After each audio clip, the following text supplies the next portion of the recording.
In today's show, we're going to talk about how last week I fucked up.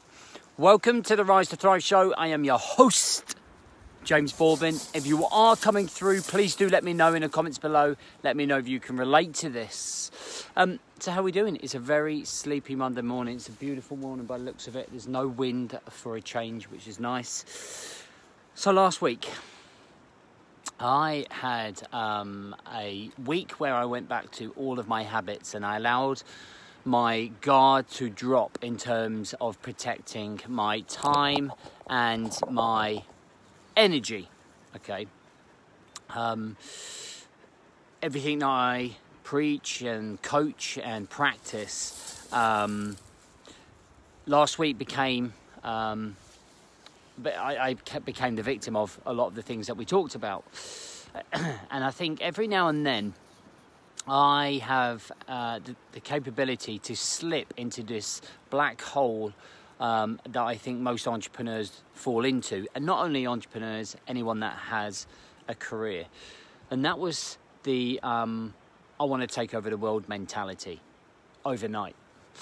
And what that often means is that instead of forgetting your vision, so the long-term vision that I talk about a lot, I lost sight of that and become very clouded with my energy, with my balance, with my time, with my focus.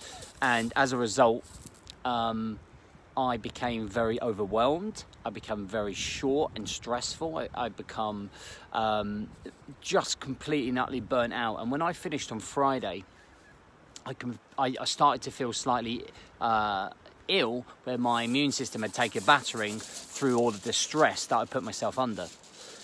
And there were a number of distractions, like putting the house up for sale, which distracted me slightly, created a high level of anxiety for me. And there were other things going on as well. And it just affected me in a way that I didn't like. It reminded me of kind of like what I used to be many years ago. And as a result, become very snappy with people at home and the people that were closest to me. And it was just like a snowball effect, because the Monday started well and it was just like this snowball of events over the week, and I was just burning my time and my energy. Now, how do we look at this and how do we make sure that this doesn't happen again? Well, I think the key thing is to understand that it's most likely going to happen again at some point, because, you know, that's just real life. Sometimes we slip into these modes, but I think it's being able to recognize it and being able to have strategies in place to be able to avoid it, right? So that we don't become this overwhelmed, stressed out individual that's taking things out on their partners, that is burning themselves into the ground to achieve something that doesn't have to be achieved. You know, this is a marathon. You know, the business to me is a marathon. You know, I've got like another 30, 40 years doing this. Why do I need to achieve everything overnight? And that's where priority comes in.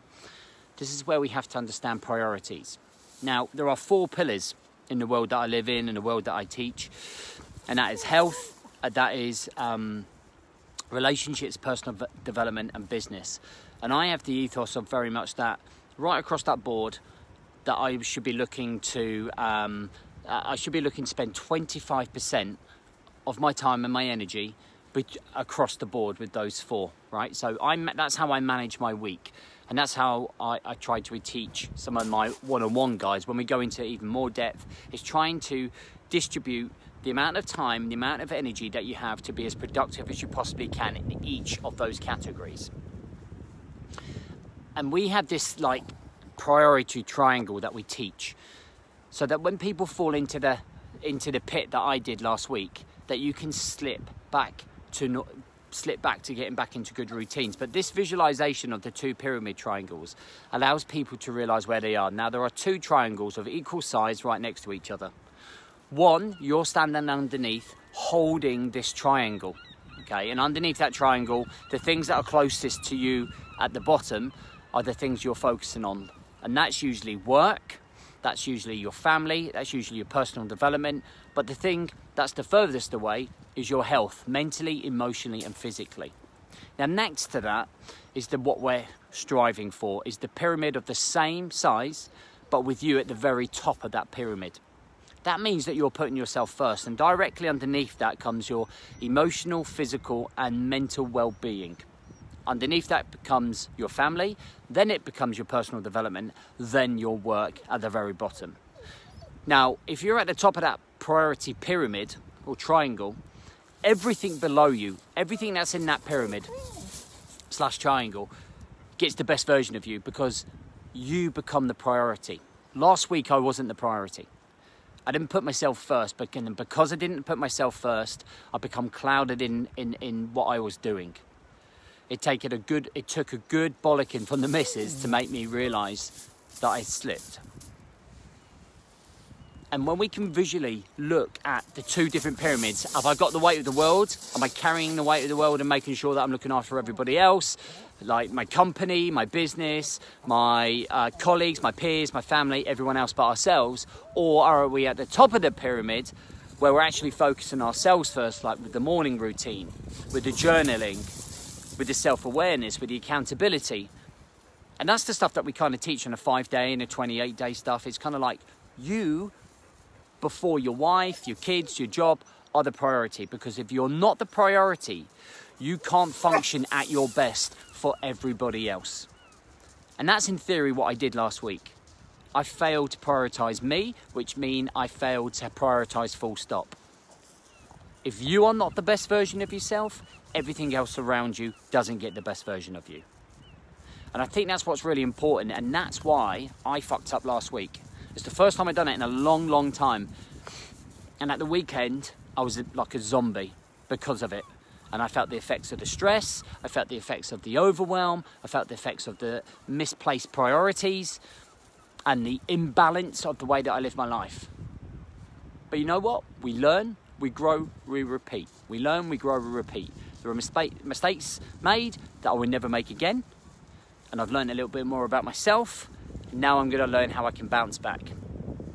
And that's how we should move forwards whenever we've had a bad week or a bad day. Because a bad week doesn't mean a bad month. A bad week doesn't mean a bad life. It doesn't mean a bad chapter. Doesn't mean I need to go and piss it up the wall. Doesn't mean I need to go and stuff my face with shit. It just means that we reflect, we learn, we grow. And then we keep repeating that process. And that's what's really important to understand from this. Yes, it's really important to understand you are the priority, but it's also to understand that I'm planning to live to 100. So I've got 58 years to go.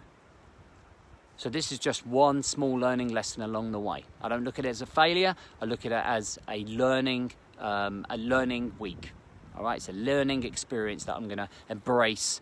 Okay, and make me stronger, make me a better entrepreneur, make me a better partner, make me a better dad. All right, guys? Remember, those two triangles. Are you at the very top, or are you at the bottom carrying everyone else? To get to the top is a process. It takes time. You've got to work on yourself. That's what I help guys do in the 5-day and the 28-day. If you're at the bottom, how are you going to start climbing up that pyramid? All right, guys, hope you have a great Monday. Have a killer Monday. Dominate it like it's going to be the best fucking Monday you've ever had. All right, guys, have a good one, and I'll see you on Wednesday.